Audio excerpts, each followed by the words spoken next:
Right, hello again. It's still 11th of November and I haven't taken the tape off of this one, which is funny because this is from the same guy as the other one that I didn't take the tape off and had to bugger about while I was trying to talk to you at the same time, which was Craig Moody of Boom Whisky. So if you're anywhere in Manchester or near Manchester and you're looking for people to do whisky tastings with or some kind of drinks entertainment or anything like that, go to boomwhisky.co.uk and tell them I sent you, and they'll probably go, who? Never heard of them. But they will be able to sort you out with whatever you're needing. So I'm going to have to get a knife out because I'm having the same problem as I had with the... Yeah, that might be a little bit overkill, but there is no other small one in there, so I'm going to have to risk it. If I scream, you know what it is. I can't even find it. There we go. Bloody hell, Craig, what did you do to this, man? Let's give that a go. So, Glen Elgin. That would have been a lot easier if I'd have just done that, eh? No, that's not worked. Crap. There we go. Now, oh, no. God, you wouldn't think it'd be that difficult, would you? Glen Elgin, which is here. Well, you have a look at that map while I piss about with this. There we go. Finally. Thanks, Craig. No, genuinely thanks, because it's very kind of you to donate this. Let's put that back. Right. Was built between 1898 and 1900, which wasn't the best time to be opening a distillery, because it was around that time there was the Patterson crash, which was, I've covered off a few times in other Speyside whiskies, but if you're coming into this fresh, or you've not seen any of the other ones where I've mentioned this, it was two brothers, the Patterson brothers, who...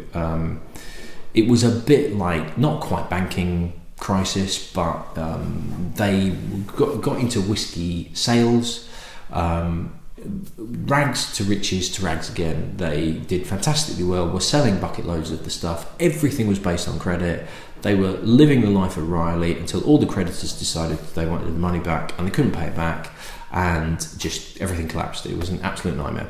But it meant that a number of distilleries closed down, a number really struggled, people were going to jail, people were losing their jobs, all sorts of stuff, and it was a bit of a nightmare, coupled with the fact that it was a recession, there was a downturn in the market.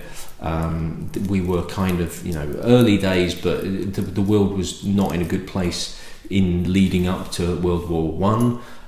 So yeah, it was just a crap time to be opening a distillery. But Glen Elgin just about managed to survive. Now, there is a relatively famous architect called Charles Doig, or Charles Doug, maybe, however you pronounce it, Doig. So pronounce it how you want.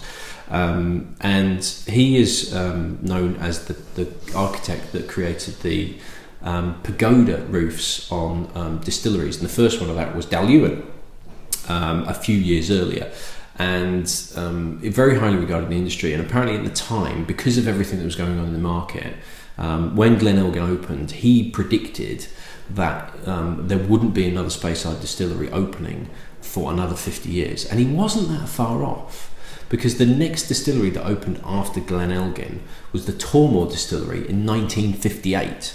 So he knew his stuff, that guy. It looks like a bit of a sample, so I'm hoping it's whiskey, Craig, and you've not just weeded in a pot and given it to him. What is this anyway?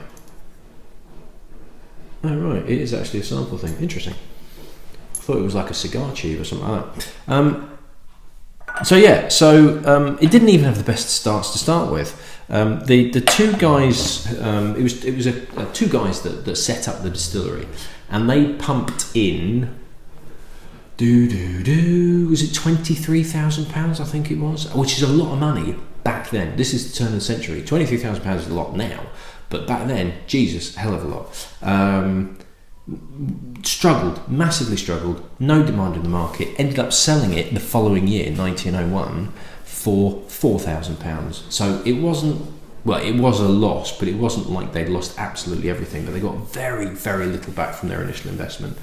So it was sold in 1901. It reopened in 1902 because it was shut for a year. It closed again in 1905. It opened again with more owners in 1907, and it just about sort of like managed to keep going until 1930, when it was bought by I think it was Scotch Malt Distillers, who was kind of a precursor to Distillers Company Limited, which was a bit of a conglomerate that were working together and they were buying other distillers.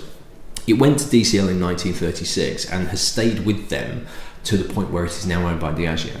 And when DCL took it over, they actually passed the license on to one part of DCL, which was the White Horse Distillers Limited. Now, White Horse, you've probably heard of the blend. I had it quite early on in the challenge. More known for having Lagavulin in it to give it a smokiness. But Glen Elgin is also quite a key component of White Horse and has been for donkey's years, still is now.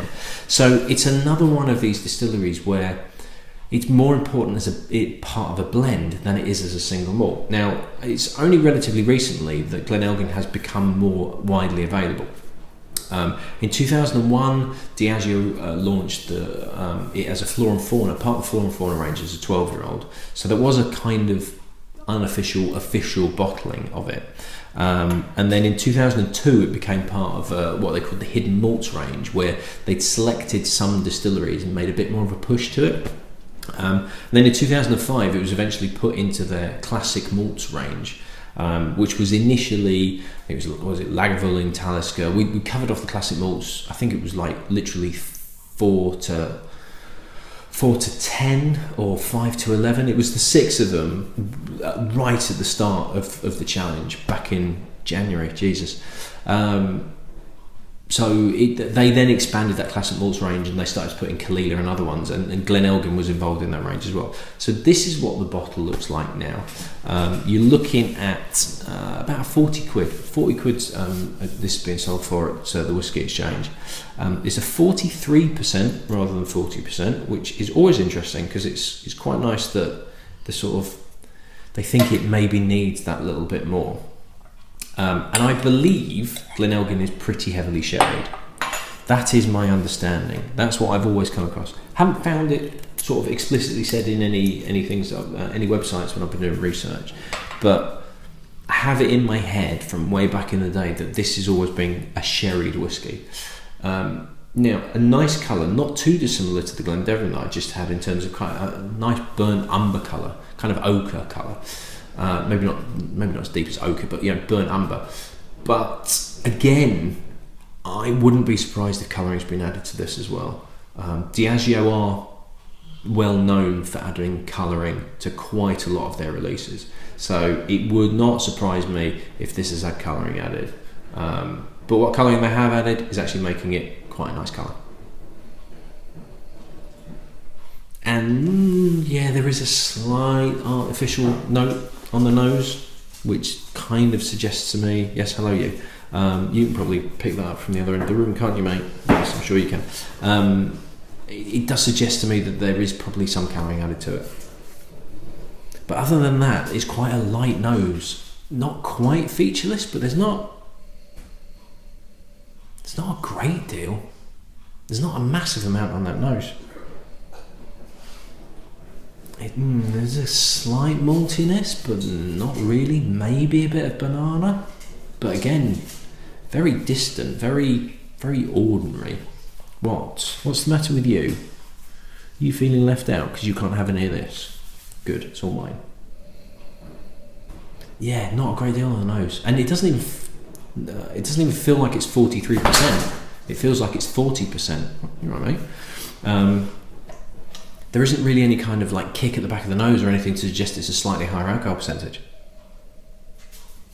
It's just a little bit featureless. A bit disappointing, actually. Okay.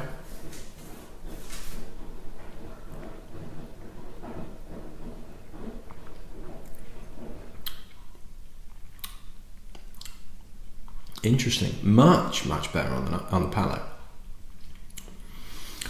A medium mouthfeel. But then it sparkles, prickles, Chris Cook. There you go. It's got that element where it sort of slightly fizzes on the side of your mouth. but it's not pepperiness. It's an odd one. Maybe it is just that extra 3% ABV that's just giving you a little bit of heat. And then it becomes really fudgy and really malty, very kind of Horlicksy. And then the oakiness comes through at the end, but it doesn't dry everything off.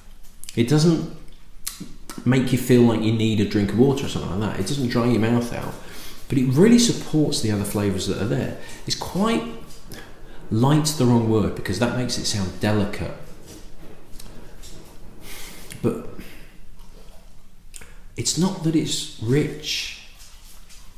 It's kind of light in texture rather than light in flavour. There's something else there. I'm getting something right at the finish, which is kind of fruity, almost tropical. It's almost kind of like mango, peach, that kind of flavour. But it's not really there on the palate, it's there on the finish after it's gone down.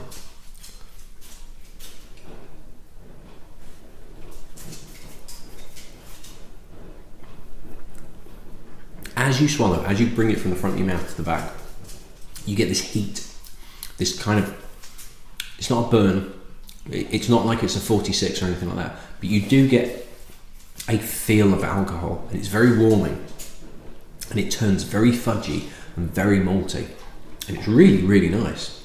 Quite sweet, but a very pleasant sweetness, not cloying at all. But after you've swallowed, and you've still got these flavours, it turns kind of, it's definite kind of pineapple and mango. It's a real tropical fruit flavour. It's very unusual because of the fudgy maltiness that you get beforehand. It's not a light, delicate, spring-like whiskey that has tropical elements to it, a bit like, say, the Kilbeggan comes to mind, the first one that comes to mind, which was light and fresh and easy drinking. And fresh is what you associate tropical flavours with. This starts off fudgy, malty, a nice bit of heat, very sherried whiskey. And then all of a sudden, after you've swallowed it, it turns tropical. It's weird, but it's a tropical, it's a soft tropical. It still has a sweetness to it that's kind of like brown sugar, which is that element of the maltiness. It's really nice.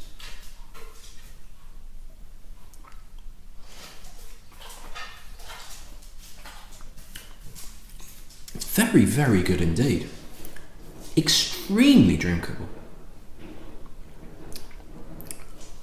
I'm liking that a lot. That's a weird combination of sherried whiskey with tropical fruit, and it works really well. I'm loving that tropical element. It is definite mango, pineapple, soft fruits, so peaches, and not dark fruits, but kind of peaches, nectarines, that sort of thing, all in a kind of fruit salad. And it's got the texture of something like a peach and a nectarine, where it's slightly silky and rich in the mouth. That is a very, very tasty whiskey indeed. 40 quid is not a bad price at all. Having just had the Glendeveron, I probably give this the edge, but looking at considering it's maybe about 10 quid difference, it's difficult to say whether I prefer one over the other. Both of them are very, very good indeed. I think the Glen Elgin has just got a bit more oomph to it. It's just got a bit more depth and a bit more richness, and that is very good. That surprised the hell out of me because I wasn't expecting that. I was expecting, to be honest, just a bog standard sherried whiskey, but this sweet tropical feel to it really lifts it, really gives it something else.